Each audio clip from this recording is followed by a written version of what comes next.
నమస్తే, నా పేరు తేజస్విని. బీసీఎన్ ప్రేక్షకులందరికీ మహాశివరాత్రి శుభాకాంక్షలు. ముందుగా ముఖ్యాంశాలు. వార్షిక బడ్జెట్ను శాసనమండలిలో ప్రవేశపెట్టిన హోంమంత్రి అనిత పలు రంగాలకు కేటాయించిన నిధులను, ప్రభుత్వ ప్రాధాన్యతలను సభావేదికగా ప్రజలకు, సభ్యులకు వివరణ. కూటమి ప్రభుత్వం ప్రవేశపెట్టిన బడ్జెట్లో ఆత్మస్తుతి, పరనింద తప్ప ఏమీ లేదు. తీవ్ర స్థాయిలో విమర్శలు గుప్పించిన వైసీపీ ఎమ్మెల్సీ బొత్స సత్యనారాయణ. శివనామ స్మరణతో మారుమోగుతున్న శైవ క్షేత్రాలు. స్వామివారిని దర్శించుకునేందుకు తెల్లవారుజాము నుంచే పెద్ద సంఖ్యలో తరలివచ్చిన భక్తులు.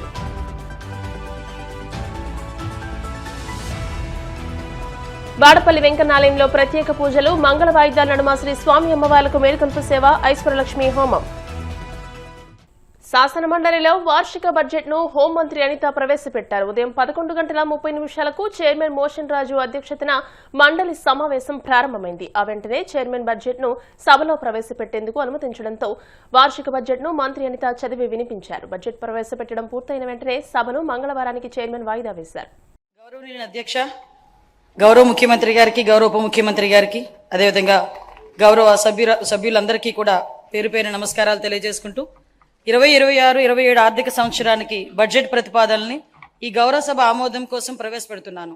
ఈ బడ్జెట్ ఒట్టి జమా ఖర్చుల లెక్క మాత్రమే కాదు, 5 కోట్ల ప్రజల ఆశలు, ఆకాంక్షలు నెరవేర్చేందుకు ఉద్దేశించిన రోడ్ మ్యాప్ ఇది. వరుసగా 3వసారి బడ్జెట్ సమర్పించడం నాకు దక్కిన అపూర్వమైన గౌరవంగా భావిస్తూ ఈ అవకాశం ఇచ్చిన ముఖ్యమంత్రి చంద్రబాబు నాయుడు గారికి సర్వదా కృతజ్ఞతలు తెలియజేసుకుంటూ, మా దృష్టిలో బడ్జెట్ అంటే కేవలం పద్దుల ప్రకటన కాదు, ఇది అంకెలకు అతీతం. రాష్ట్ర అభివృద్ధి, ప్రజా సంక్షేమాలని జోడెద్దుల బండిలా పరుగులు పెట్టించాలన్న మా దృఢ సంకల్పాన్ని బలంగా చాటి చెప్పే ఒక ప్రకటన. ఈ బడ్జెట్ సాగునీటి కోసం ఎదురు చూసే రాయలసీమ రైతుల కలల్ని సాకారం చేసేది. అవకాశం కోసం ఎదురు చూస్తున్న శ్రీకాకుళం జిల్లాలోని యువ పట్టభద్రులకు గుండె నిబ్బరాన్నిచ్చేది. భవిష్యత్తుపై కొండంత ఆశతో కుటుంబాన్ని నడిపిస్తున్న నెల్లూరు జిల్లాలోని గృహిణికి భరోసానిచ్చేది. కోస్తాంధ్రలోని మహిళా పారిశ్రామికవేత్తల్లో స్ఫూర్తిని నింపేది.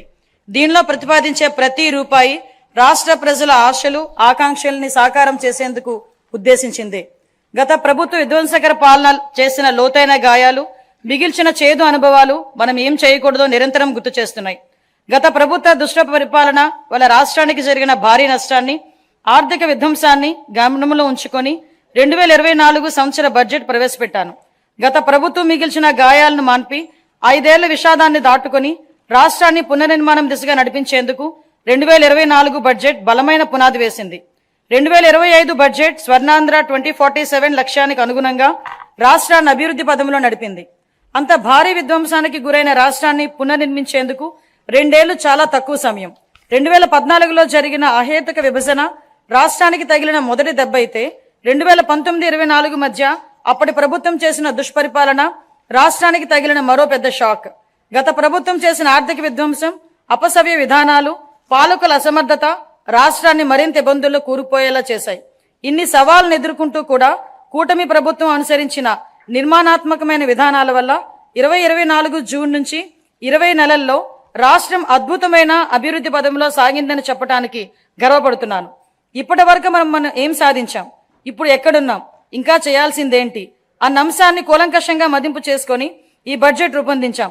అటు ఉత్తరాంధ్ర నుంచి ఇటు రాయలసీమ వరకు ప్రజల జీవితాల్లో గొప్ప మార్పు తేవడం ఈ బడ్జెట్ ఉద్దేశం, మా లక్ష్యం. కేవలం కాగితాలపై కనిపించే వృద్ధి లెక్కలు కానే కాదు, అభివృద్ధి, సంక్షేమ ఫలాలని క్షేత్రస్థాయిలోని ప్రజలకు అందేలా చేసి వారి జీవితాల్లో వెలుగులు చూడాలన్నదే మా తపన.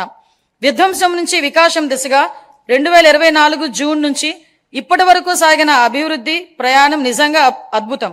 2024-25లో అధికారంలోకి వచ్చిన మొదటి సంవత్సరంలోనే ఆర్థిక వ్యవస్థను మళ్లీ గాడిలో పెట్టాం. 2019-24 మధ్య 10.3% పడిపోయిన ఆర్థిక వృద్ధి రేటును 2024-25లో 11.7% పెంచాం. 2025-26లో ఎదురైన అనేక భౌగోళిక ఆర్థిక అనిశ్చితులు సృష్టించిన ప్రతికూల ప్రభావాల వల్ల ప్రపంచ ఆర్థిక వ్యవస్థ ఆటుపోట్లు ఎదుర్కొంది. ఈ రోజు మనం ఎంచుకున్న మార్గాలే రేపటి మన భవిష్యత్తు నిర్ణయిస్తాయి. ఈ స్ఫూర్తికి బడ్జెట్ అద్దం పడుతుంది. ఇది కేవలం మన రాష్ట్రాన్ని రేపటి కోసం సిద్ధం చేసేందుకు ఉద్దేశించింది మాత్రమే కాదు, భవిష్యత్తు తరానికి మేలుబాటులు పరిచే బడ్జెట్. ఇది ఆకాంక్షల్ని, బాధ్యతల్ని సమతుల్యం చేస్తుంది.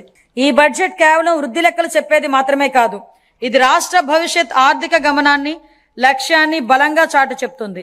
ఇది కేవలం తాత్కాలిక ఉపశమనం కలిగించేది కాదు, దీర్ఘకాలిక లక్ష్యాల సాధనకు ఉద్దేశించిన దార్శనిక పత్రం.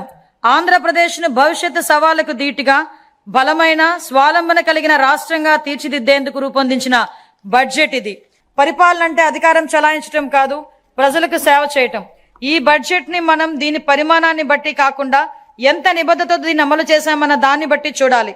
దీనిలో చేసిన ప్రకటనలు బట్టి కాకుండా అవి ప్రజల జీవితాలపై ఎలాంటి ప్రభావం చూపాయన్న దానిపై గుర్తుపెట్టుకోవాలి.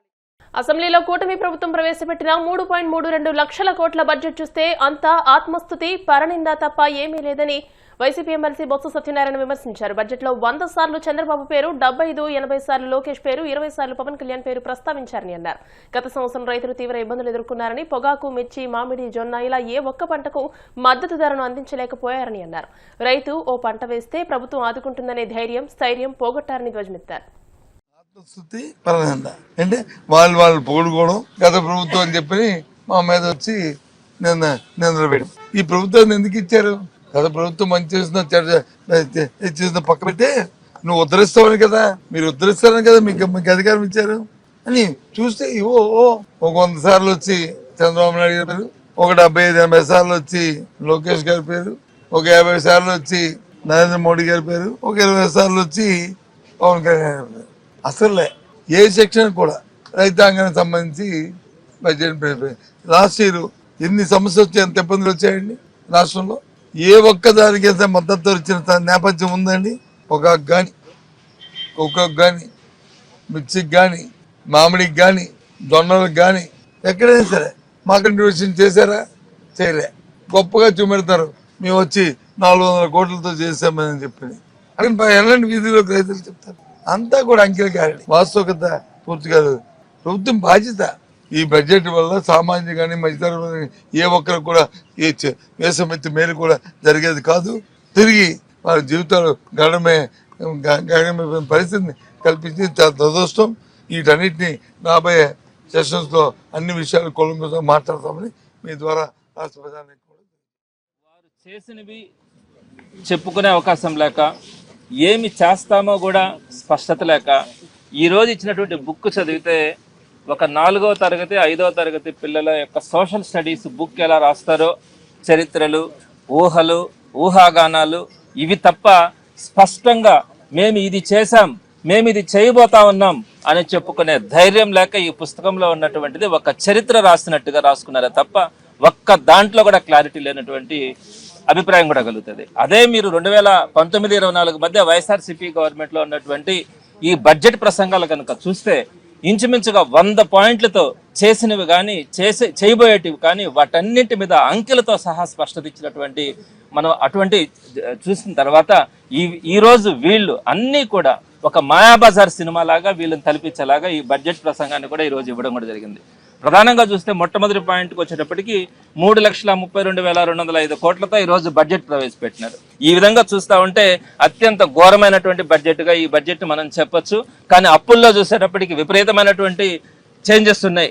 లక్షల కోట్లు చేసుకుంటా ఉన్నారు. ఫినాన్షియల్ డిఫిషిట్ ఎక్కువగా ఉంది, ఫిజికల్ డిఫిషిట్ ఎక్కువగా ఉంది, ప్రైమరీ డిఫిషిట్ అయితే అసలు చెప్పలేనంతగా ఉంది. మరి ఇట్లాంటి పరిస్థితుల్లో వీళ్ళు అసలు గవర్నమెంట్ని రన్ చేస్తారా లేదా 5 సంవత్సరాల పాటు అన్నది కూడా డౌట్ వస్తూ ఉంది. రాబోయే రోజుల్లో పూర్తిగా దీన్నంతా పరిశీలించిన తర్వాత మాట్లాడడం. ఈ బడ్జెట్ను చూస్తే ఇది పూర్తిగా అవాస్తవంగా ఉందని చెప్పచ్చు. ఎందుకంటే వాళ్ళు బడ్జెట్ బుక్లు ఇచ్చినది మాత్రం వాళ్ళు ఏవైతే బయట చెప్పుకుంటున్నారో, పబ్లిసిటీ చేసుకుంటున్నారో వాటినే. ఇది ఈరోజు చూసుకుంటే ఖచ్చితంగా వాళ్ళది పబ్లిసిటీ మాత్రం చాలా ఫుల్గా ఉంది, పర్ఫార్మెన్స్ మాత్రం చాలా వీక్గా ఉందని చెప్పుకోవచ్చు. ఎందుకంటే ఈరోజు వాళ్ళు బడ్జెట్ బుక్లో వాళ్ళ ప్రభుత్వాన్ని వాళ్ళే పొగడుకోవడం అసలు ఎంత ఘోరంగా అంటే అంత ఘోరంగా ఈరోజు ఈ బడ్జెట్ బుక్ ప్రవేశపెట్టడం జరిగింది. ఈ బడ్జెట్ను ప్రవేశపెట్టారు. ఈరోజు చూసుకుంటే ఏ వర్గానికి కూడా వీళ్ళు అంటే సాటిస్ఫైగా ఏ వర్గం కూడా లేదని తెలుస్తుంది. ఇప్పుడు ఈరోజు చూసుకుంటే రైతులు కావచ్చు, నిరుద్యోగులు కావచ్చు, మహిళలు కావచ్చు, ఉద్యోగస్తులు కావచ్చు, ఏ వర్గం వారు కూడా ఈరోజు ఈ బడ్జెట్ చూసి ఎంతో రాష్ట్ర ప్రజలందరూ ఎంతో ఆశగా ఎదురు చూశారు. ఈ రాష్ట్రంలో ఉన్న ప్రతి వర్గము కూడా ఈరోజు టీవీల ముందు కూర్చొని ఆంధ్ర రాష్ట్రంలో బడ్జెట్ ప్రవేశపెడుతున్నారు, మన కోసం ఎంత నిధులు కేటాయిస్తారు, మన కోసం ఎంత నిధులు కేటాయిస్తారని ఆశగా ఎదురు చూసిన పరిస్థితి ఈ రోజు ఉంది. అయితే వాళ్ళ ఆశలన్నీ నిరాశలు చేసిన ప్రభుత్వం కూటమి ప్రభుత్వం. పశ్చిమ గోదావరి జిల్లా ఆచంట శ్రీ రామలింగేశ్వర స్వామి దేవాలయంలో మహాశివరాత్రి వేడుకలు ఘనంగా జరుగుతున్నాయి. తెల్లవారుజాము నుంచే భక్తులు పెద్ద సంఖ్యలో తరలివచ్చి స్వామివారిని దర్శించుకున్నారు. దేవస్థానం ఆధ్వర్యంలో మహాన్యాసపూర్వక అభిషేకాలు, బిల్వార్చనలు నిర్వహించారు. లింగోద్భవ కాలాన్ని పురస్కరించుకుని రాత్రి ప్రత్యేక పూజలు నిర్వహించేందుకు అధికారులు ఏర్పాట్లు చేశారు. దూర ప్రాంతాల నుండి వచ్చే భక్తులకు తాగునీరు, ప్రసాదం, క్యూలైన్ల సదుపాయాలు కల్పించినట్టు దేవస్థానం అధికారులు తెలిపారు. శివరాత్రి సందర్భంగా ఆలయ పరిసరాలు శివనామస్మరణతో మారుమోగుతున్నాయి.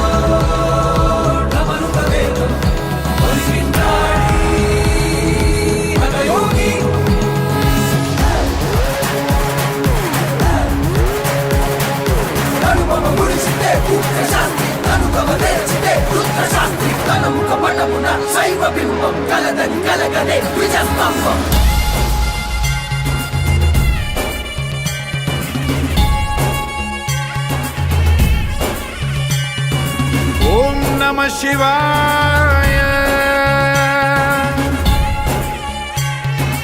ఓం నమః శివాయ ఎంత చక్కని అంతు చిక్కని వాయులింగ రూపం నాకు మాత్రమే ఇస్తి విశ్వర నిన్ను తాకి యోగం మహాశివరాత్రి సందర్భంగా పిఠాపురం పాదగయ క్షేత్రానికి భక్తులు పోటెత్తారు. కుకుటేశ్వర స్వామి వారికి ప్రత్యేక అభిషేకాలు నిర్వహించారు. కుకుటేశ్వర స్వామి వారిని శ్రీ రాజరాజేశ్వరి అమ్మవార్లను దర్శించుకునేందుకు భక్తులు బారులు తీరారు. భక్తుల శివనామస్మరణతో పాదగయ క్షేత్రం మారుమోగుతోంది.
ఇప్పుడు కాసేపు ప్రకటనలు.